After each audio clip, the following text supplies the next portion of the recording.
Hello, everybody. Welcome back to the show. My guest today is Adam Vibe Gunton, founder of Recovered on Purpose and the author of From Chains to Saved. Adam, how are you today?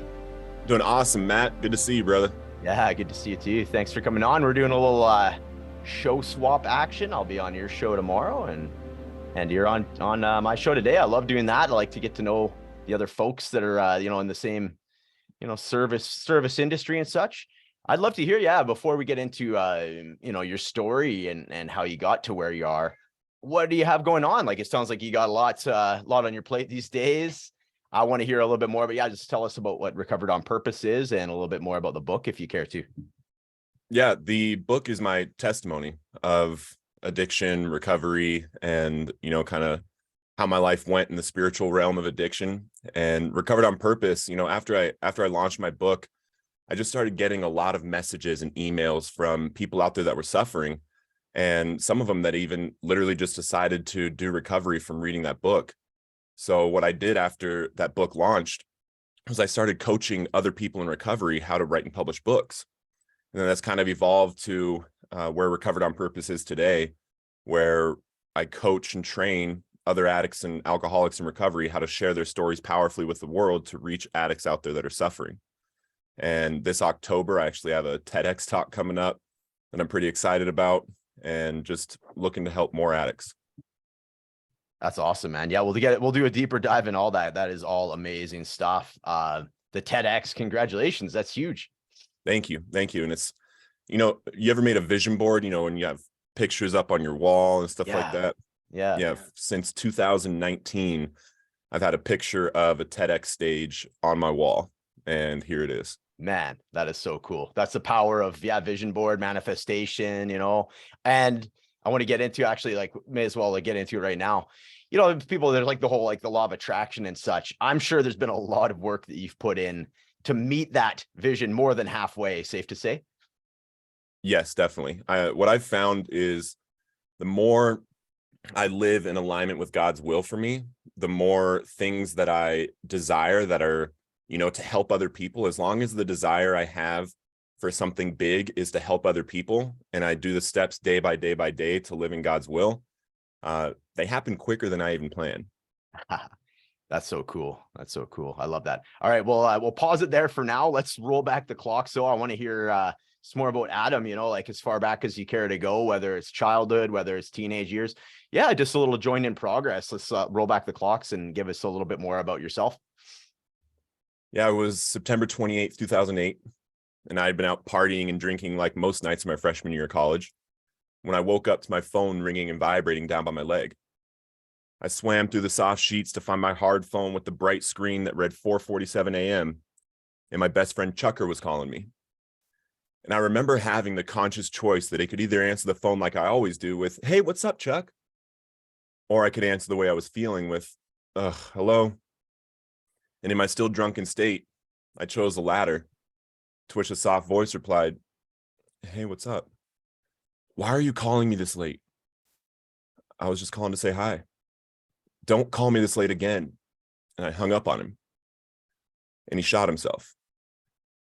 For nearly a decade after that experience, I was unable to share that phone call with anyone, as I bottled it down deeper and deeper and deeper with drugs and alcohol.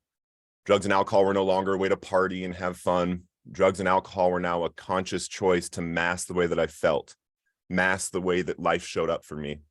And it led me to finding myself homeless, 86 from the homeless shelter. So I was super homeless, and I was unable to stop using the very drugs that were supposed to be masking and helping me through life.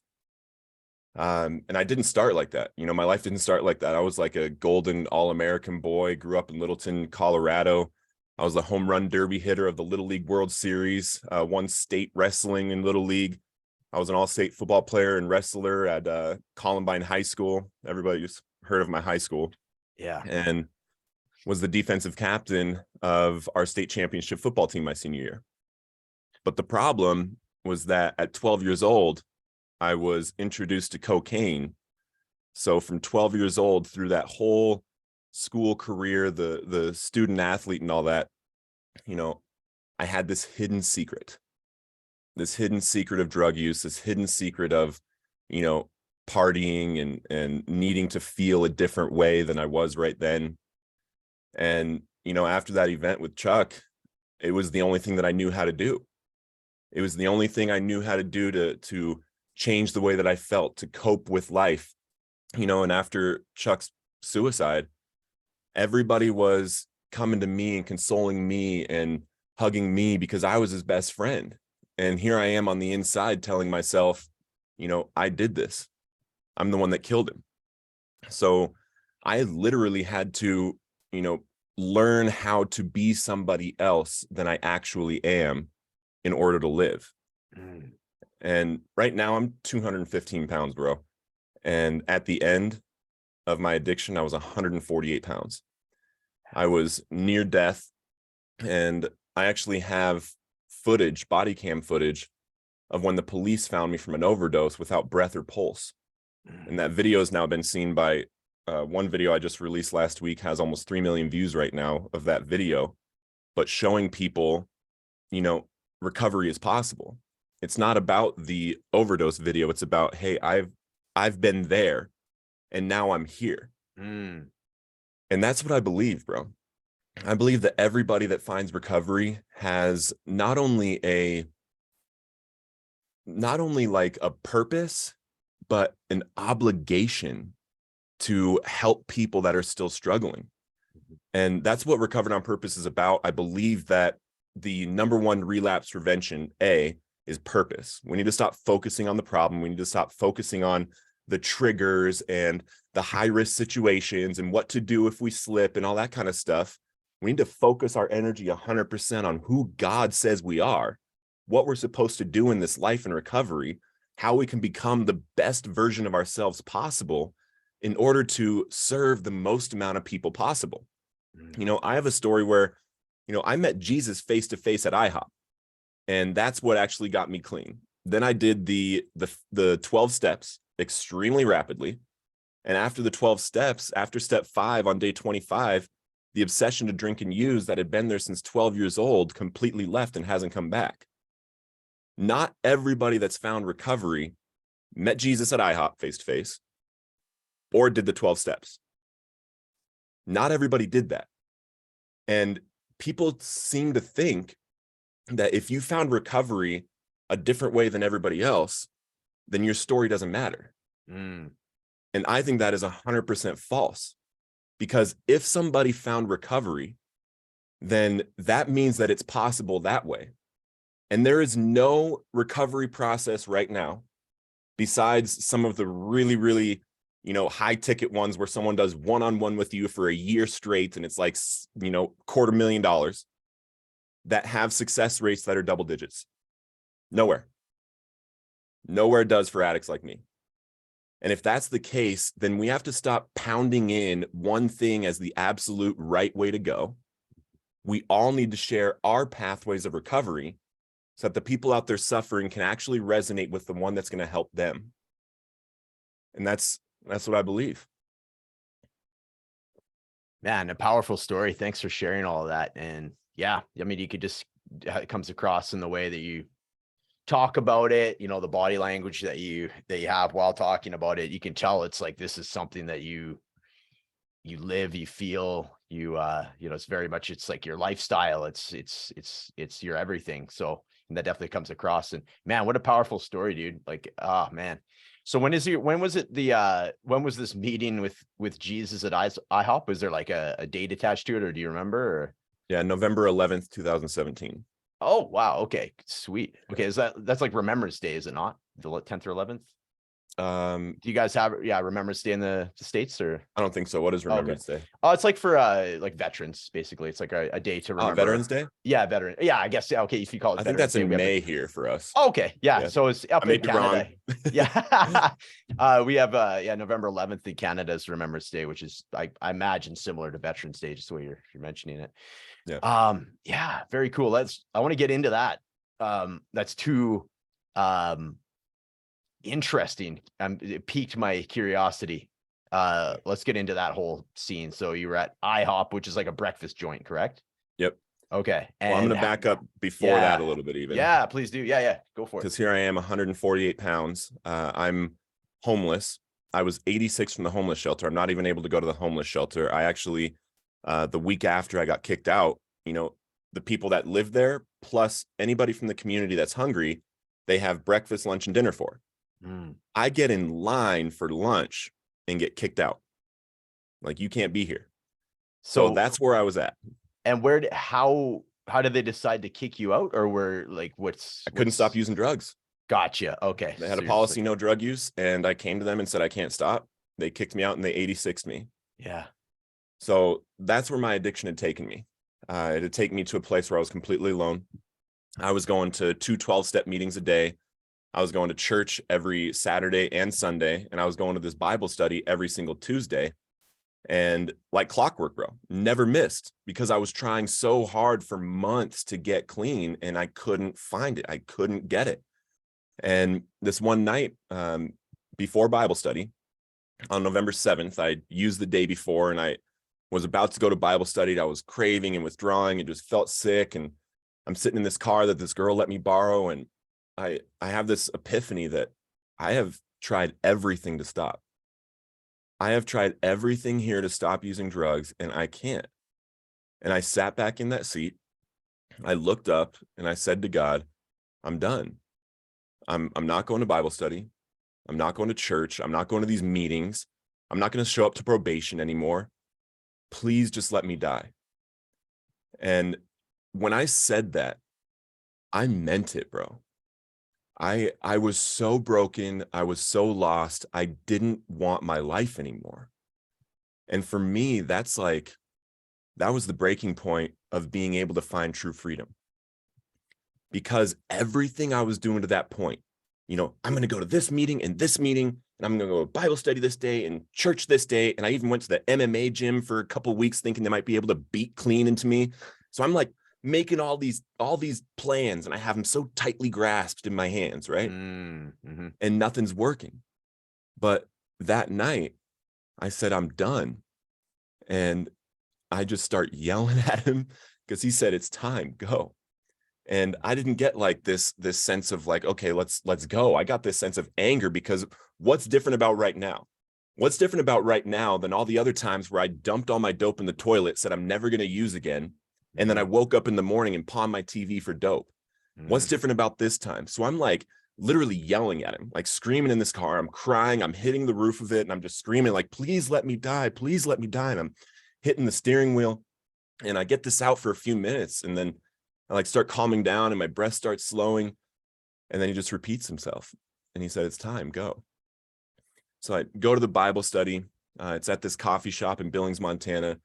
I bust the doors open. I'm 12 minutes late. They're in the middle of prayer and I interrupt prayer, drop down on my knees, throw my hands up. I'm like, guys, please help me. Please help me. I can't stop. I used again. Please help me. And I'm just bawling. You have to imagine someone that's 148 pounds, skeleton, coming in and just crying, right? And my best friend, Brendan, who's the leader of the Bible study, he comes over and he like passed me on the back and he was so gentle the whole time. He never once told me I needed to quit using drugs. He just came and picked me up from the streets, took me to lunch, came and picked me up from the homeless shelter, took me to church, never once talked about what I needed to do. Right. And so he just came over, patted me on the back. He's like, hey, bro, let's just get through Bible study. I was like, all right. We get through Bible study. And then at the end, Carmen, one of the older guys, the older elders there, came up to me. He's like, hey, I just got a word from God and I need to pray for you. And for my first time in my life, someone put his hand on my shoulder and looked me in the eyes and started speaking to spirits, started speaking to depression, started speaking to anxiety, started speaking to, addiction. And he's speaking to these spirits. And as he's doing this, I'm actually feeling weight coming off of my shoulders and off of my heart. And I'm like, I'm witnessing this going on right in front of me. Fast forward 4 days and Brendan comes to pick me up again and he takes me to IHOP. And I have 5 days clean. I'm like, that's a miracle for me at the time. And we're sitting there talking at IHOP and chatting away. And I'm all excited because I'm like, I have 5 days. I'm going to make it this time, like all the other times. And I got this text message on my phone. And I just had this little flip phone and I open it up and I look at it and it's from my dope dealer. He's like, hey, bro, I just got some new stuff. It's fire. I'll give you a free 20 to try out. And right when I read it, I felt something go in through the top of my head, all the way through my body. My toes were tingling. My fingers were tingling. I lost my peripheral vision, so all I could see was my phone. And then my thumbs just started texting back.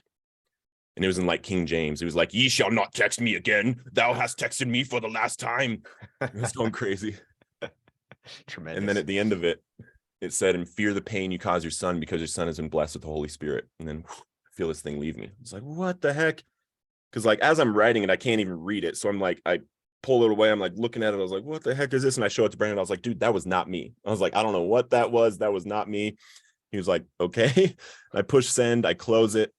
I'm putting it in my pocket. I'm looking down at my pocket. I'm like, dude, I don't know what that was. I don't know who that was. And I look back up and Jesus is sitting across from me. The entire restaurant had completely disappeared. It was as if I went to another realm. There was just a bright light coming from behind him. He was smiling. I immediately knew who he was, immediately knew it was happening. And in that moment, the only thing that I could compare it to is when I used to shoot up heroin. Because, you know, when you shoot up heroin, all of your negative thoughts, all of your bad feelings, all of your, you know, worries and fears in that moment, they just go away. Like a complete numbness. Same thing happened when I met Jesus. Except the only difference is when all that negative stuff flooded out, everything you could possibly imagine positive flooded into me. I instantly had an overwhelming sense of purpose, an overwhelming sense of value, of a reason to be here, and love, bro. Like this peace that just came over me.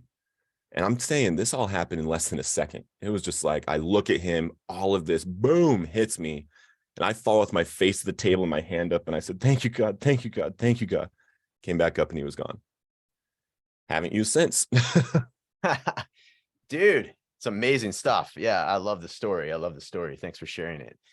Yeah, riveting stuff, man. Yeah, that's crazy. It really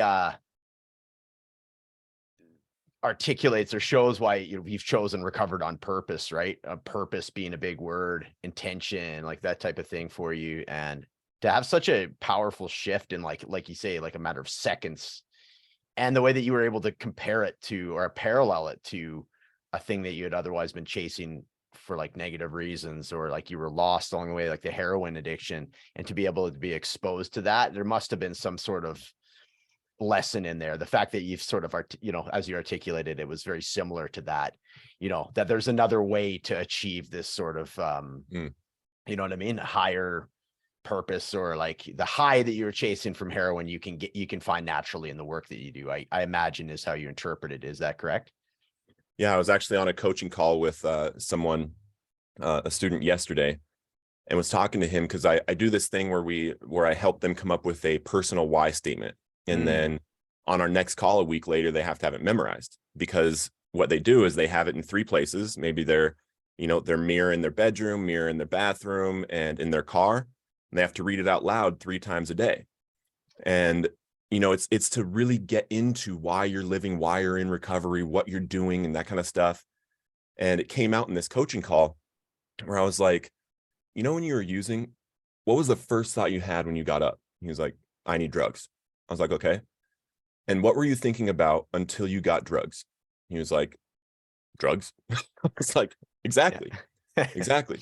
Yeah. And the thing is that the moment you had the thought when you woke up, I need drugs, to the moment that you got the drugs and put them in your vein and all that dopamine released, that's a neural highway that you have created right there in your brain. Have that thought, I need drugs in order to get this dopamine. And the problem is that highway doesn't go away in recovery. Doesn't matter how much work you do, that highway is wired in your brain. The only thing you can do is change the car that you drive on the highway. And when we're doing this why statement and we're really drilling this into our head, where that's what we're thinking about, and it's all centered around helping addicts with our story. I was like, bro, the first time someone reaches out from a podcast that you did, or from, a time that you shared your story in a meeting, and they reach out to you and they say, hey, I just want to let you know that I have 90 days today. And I made the decision when I heard you speak. The high that you get from that moment trumps any drug you can possibly get. Mm. And it will become a way, way deeper Mm-hmm. highway in your brain to chase that feeling if you rewire it to do that. Yeah. That's so cool. That's like the combination of, like of science, right? You're talking brain stuff, brain chemicals, and then mixing it with like a spiritual aspect too. So very much like the whole brain, so it's a really cool way of coaching people. And very powerful, very powerful. And you were exposed to it, I think, at the umpteenth degree with your story, right? So yeah. Safe to say. Yes. Yeah, you know what? You touched on it in your story too, and it was a big light bulb moment for me. I want to say like a year and a half ago. Like I'm coming up on 4 years now for myself. And here I am 2+ years into it. And I heard this quote. It's a guy, Dr. Gabor Mate, and he mentioned similar to kind of what you're mentioning is like, if you're focusing so much on the addiction itself, like the actual like substance, that you're chasing, you're putting a lot of energy into like what's a secondary problem, and you're continuing to bypass the reason that I had this addiction in the first place, right? And there was a lot of different traumas, and traumas can be perceived, threats as well, right? And it's when you're a kid, there's a lot of different things that can be perceived as a threat, as far as like just the way that your parents interact with you, that'll echo well into your adulthood. And it's these subconscious behavior that you've been running in the background, and until you gather an awareness about it, it's going to continue to run your life, right? So and that was like, that's the work that I'm doing now. Because initially, when I recovered, it was like all about like the mechanism of like, get the alcohol out of my hand, and then what can I do with this energy, instead of like, a lot of energy goes around when you're like like an addict, right? Or addicted to something. There's a lot of energy planning your day around getting the stuff and who you're going to talk to and when. So I started going to the gym. So in the meantime, I still hadn't get into what you talked about with the why. I hadn't really dove into that. And that's why I relapsed. I truly think that. And, now just here, like, just to get back to that quote and get back to what you were saying, spend a lot of this energy about just focusing on, keeping the beer out of my hand and what I can't have anymore. And dude, that takes, it's so rigid. It was like exhausting. You know what I mean? Yes. And then my thought is like, okay, well, maybe someday I can drink. I was in that land of addiction still. That's where my brain was going, as opposed to just focusing on what I can have without this addiction now. And then doing the inner work, so I don't even need that anymore. You know what I mean? And that took me a very, very long time. So that resonates to what you're talking about, is like putting so much effort into, the why, as opposed to the actual addiction itself. I think that, and I'd like to riff on this a little bit with you. I think there's obviously like the triage, the initial, okay, let's get that out of your hand and such. And then they have very quickly don't want to put words in your mouth, but just pivot into, okay, who do you want to become? Let's get some purpose. I started having those conversations, right? So the initial idea of like sobering up for that first couple weeks, keeping you away from the substance, and then let's focus on something different than just being super hung up on like what you're addicted to. Yeah, 100%. Cool. And an exercise, if you don't mind, I give your audience an exercise that will absolutely show them what really drives them. I actually just did this yesterday on that coaching call also, and did it myself just because it's powerful. Yeah. So grab a journal and a pen, and you can pause the podcast here and then come back to it with a journal and a pen. What you're going to do is on that piece of paper, put tallies all the way down the sheet on the left. You're going to set your phone to have a 3-minute timer on it, and only 3 minutes. You have to write as fast as you possibly can in the present tense, everything you want in your life 1 year from now. And what you're going to do is you're going to say, I have a new car. I have a girlfriend. I have $10,000. I feel happy. I think this way. I act this way, in the present. And you're going to write as many as you possibly can in 3 minutes. Okay. Pause the podcast. Go. All right. Now I want you to look at the ones that you have on there and take a real good look and read them all again. And no matter how many you have on there right now, you have to pick 3 that you're allowed to keep. And with your pen, you have to cross out the rest of them. Boom, boom, boom, boom, boom. Once you've done that, you will see what actually drives you. And what you'll see is that if you accomplish those 3 things, everything on that list will actually come with it. So what you're going to do is you're going to take those 3 statements and you're going to write as deep as you possibly can your imagination having that 1 year from now. So if I have a car, for instance, I have a 2023 Cadillac Escalade with 24-inch rims, leather seats, and you go in as deep as you possibly can. If it's like mine came out, I am super connected with God. And I say what I do every single day to connect with God, the way that I act, the way that I feel, the way that I treat other people. And you go as deep as you possibly can in the present tense, having that thing. And enjoy the process. And you can read that as much as you want. You can do this every year, every 6 months. Yeah. And really get in line with what really drives you. Because some people, they'll be focused on, I want a business that's making me $100,000, and they're focusing on this business. They don't really love what they're doing in the business. They just want the actual $100,000 in order to do this thing over here that has nothing to do with this business. Yeah, gotcha. So if they focus on this, game over. Yeah. I love that. I love these types of things. So I'm definitely doing that, after we get off the call for sure. I love that kind of stuff. Is this what you had the guy do yesterday? Is this like what he has posted in 3 different spots around his house? I'm just picking up on 3s here, by the way. I don't know if you're a big like numbers guy, but is that the same thing that you were talking about earlier, or was this something different? This is something different. Oh, okay, cool. Yeah. Cool. Yeah, what do you think of I'm getting the impression there's 2 things that stood out to me. So pen to paper, I get the impression is big for you, because like I know journaling can show up as like voice to text, and typing, obviously I've typed a lot quicker than I write, especially since I've been out of school for a while. Yeah. But dude, isn't there something just energetically different about pen to paper versus typing? Do you find that? 100%. And I go to the Bible, Habakkuk 2:2, write it plainly on a tablet, and God will make it come to pass. Yes. It doesn't say type it. Yeah. It doesn't say type it. Yeah. And the thing is, there's something to, your own handwriting, reading something that you created. True. Instead of a font on a screen. Yeah. Good point. I like that. So that's important. I'm imagining, mantras or affirmations are big for you as well. So you have like you mentioned, that exercise that we're having the listeners do, myself included. Is it the same for you? Like, do you use like affirmations, like morning affirmations? Do you have like a set that you'll go through in a month or things of that nature? It's the same thing for, we're talking about like training that brain a different way, right? It's like, if you wake up and if, for example, I woke up this morning, just wasn't feeling my greatest, to be honest, but I have a set of affirmations that I have in my bathroom mirror. So it's a matter of just looking myself in the eye, breathing on it as well to get that body mind connection.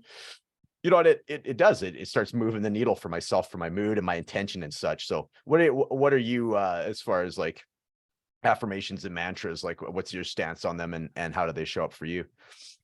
Yeah, I do why statements.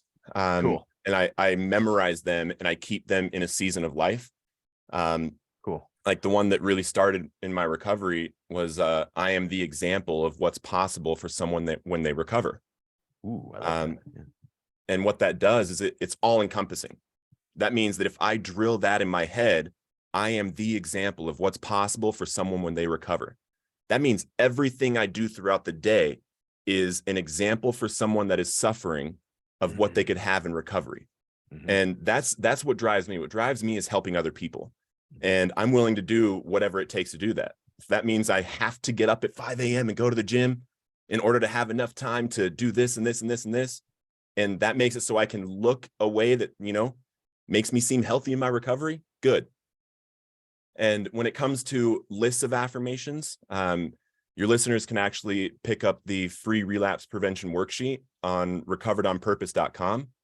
And there's a list. I think I put 101 positive affirmations on there for people. Very cool. And here's my issue slash warning with them. Mm-hmm. They can have an opposite effect if you do not do them correctly. Mm. You can't look in the mirror and say, I am 10% body fat and bench press 425 pounds, and then not go to the gym. Right. What that will do to you is it'll actually tell you that you're full of crap. That's what it'll tell you.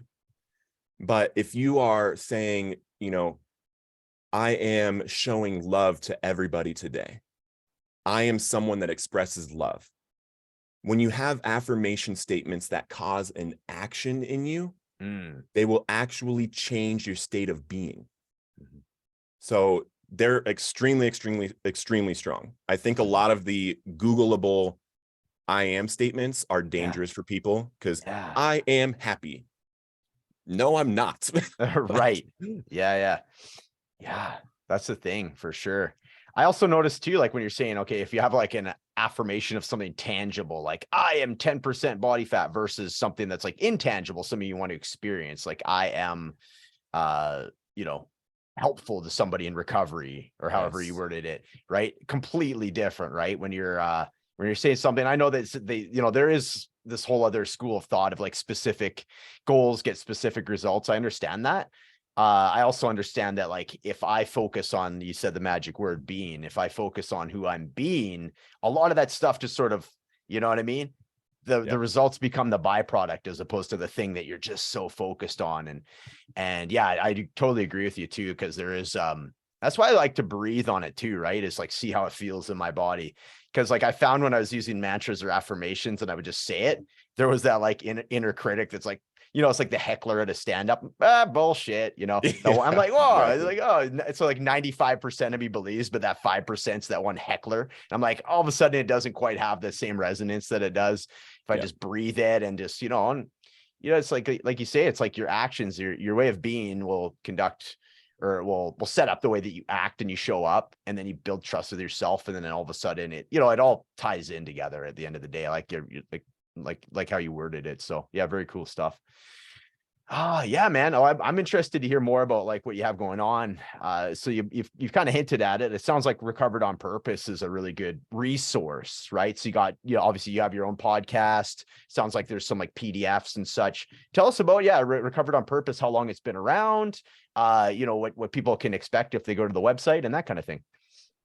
Yeah, it started, right when I wrote the book and published the book. Because basically, Recovered on Purpose was, I didn't know exactly what it was going to be, but I went to this conference in Vacaville, California, September of 2019. And the first night I was there, and it was a conference of how to bring God into your business. And at the time I had another business that was doing really well. And I was in the front row and we were listening to this worship band. And then I heard that same voice from the car that told me it's time go. That same voice said, your new company's called Recovered on Purpose. Wow. And I looked up, I was like, that's good. And I pulled my phone out and I bought the domain name right there and everything, had no idea what it was going to be. Yeah. And then the last day of that conference, someone came up on stage and was talking about self-publishing a book. And I'm sitting out there and I'm like rigorously taking notes. I'm like, oh, I've always wanted to write a book. And I'm like writing. And then I hear that same voice again. It says, if you publish your book for your 2 years clean and sober, you're going to inspire so many others to do the same. And I said, 2 years clean and sober, that's in 5 weeks. So I went home from that conference, hit up everybody in my life, because I know how important it is to follow that voice when you hear it. And I told everyone in my life, I was like, hey, I'm going to be out of commission for a few weeks. Just letting you know, I'm not going to be contacting you. And for the first 2 days, I knew that I wasn't going to be able just to like sit down and write a book, because I had tried that before where I'm just like writing and it really doesn't go anywhere. So I wrote down a message that I wanted to deliver with the book. The message that I wanted to deliver was the spiritual realm, the reality of it, and Jesus. That was the message I wanted to deliver. Then I did this mind dump. I dumped out all of my experiences from my life, everything that I could think of, and just in like little short phrases, instead of saying, the day when I had 5 days clean and sober, I was at IHOP and I met Jesus and I never used again. I don't have to write that whole thing. I just write Jesus IHOP. And what that does is it gets it out of my mind so that I can dump all of my experiences out really quickly. Gotcha. And then I took all those experiences and picked which ones would point to the message I wanted to deliver. Boom, boom, boom. And then I put them in a list, in a mind map. And then I just listed them out, checked them off as I wrote them. And I wrote and published From Chains to Saved in 5 weeks. Wow. What I didn't know at the time was that entire process was actually going to be the foundation of Recovered on Purpose. And that's a blueprint that any addict in recovery can put their story into and come out with a powerful message that they want to deliver to help addicts out there suffering. So if they, I've got a Facebook page, would love to see you guys over there. Recovered on Purpose. I do the Recovered on Purpose show 4 days a week and guests 1 or 2 days a week. And then on the website, you can get my book totally free, the Audible and the digital copy of it, relapse prevention worksheet. You can read a little bit more about what we do at Recovered on Purpose. You can meet the team. We've got the board members and volunteers and staff that are on the page if you want to read up on other members of the community. So yeah, man, isn't that amazing that like you say, when the power of following that voice can lead you to something that could have easily stretched out to like a year, and then you perhaps falling into like, the perfection traps and various like self-doubt and such. And you're just like, no, boom, done. Here it is. And we're still talking about it years later. It's the foundation that you created in a 5-week period. Like, it's pretty crazy to think, isn't it? At the end of the day. Yeah, man. That's great work. I love it. I love it. I love how, it's so inspiring, like just following that voice, believing in yourself, believing in your connection with God and with Jesus, and, and being able to just act on it in such a fashion, and it's still paying dividends here. And yeah, a lot of respect for the work you're doing, man. It's amazing. I'm definitely going to be checking out your site. And I'm going to be doing what you had mentioned here, as well as through like the 3-minute exercise there. Yeah. Interesting to see what'll come up, because I have done something similar, but it's a couple of years ago. And like you say, this is something that you could easily do like you said, I like the term season of life for sure. So I could see that showing up a few times throughout the year for myself. And yeah, a lot of great stories for listeners today. And I imagine there's going to be a lot of people checking you out that hear your voice. So dude, thank you so much. By the way, the best middle name of all time as well. Adam Vibe Gunton. So rad. Vibe Gunton. That's tremendous.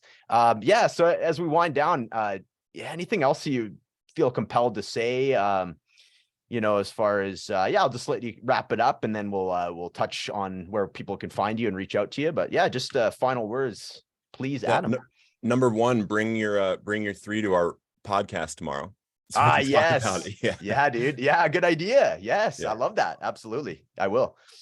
And what I want everyone to know out there is that no matter where you're at with your relationship with God right now, it's perfect timing exactly where you're at. And you hearing my voice right now, there is a reason, and God wants to say hi, and he just wants you to get a little bit deeper with him. And the best way to do it, especially if you haven't ever done it before, just pray. God, if you're real, just show yourself to me, and do it from your heart, wanting to be introduced to him. He'll show up for you. It's beautiful, man. Where can we find you online? What's the easiest way if somebody does want to reach out? Where are you most active online? Facebook, Recovered on Purpose. And you can also just go to my website, Recovered on Purpose.